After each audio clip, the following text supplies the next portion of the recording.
Fat to fit जर्नीमध्ये आजचा माझा आहार कसा आहे आपण बघूया. रिफ्रेशमेंटसाठी मी आलं पाण्याचं ड्रिंक बनवलेलं आहे.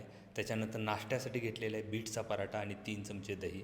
बीटच्या पराठ्यामध्ये कुठल्याही प्रकारचा मसाला किंवा तेल मी वापरलेलं नाही, त्याच्यामुळे हा सुपर हेल्दी बनलेला आहे.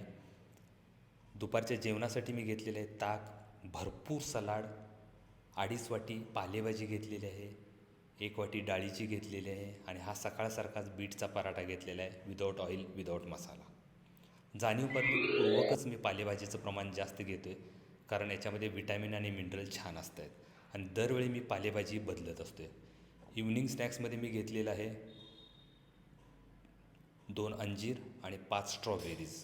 रात्रीच्या जेवणामध्ये मी घेतलेलं आहे ब्रोकोलीची भाजी, गाजर, लेट्यूस आहे हे सलाडमध्ये, ही आहेत 7 अंडी आणि एकदम थोडासा मी भात घेतलेला आहे, त्याच्यावर घेतलेले डाळ. हा भात दिसतोय तुम्हाला एकदम कमी घेतलेला आहे. ब्रोकोली ही भाजी मॅनमेड आहे, नॅचरल मेड नाही आहे. याच्यामध्ये खूप मिनरल्स आणि विटॅमिन्स आढळून येतात. शुभरात्री मित्रांनो.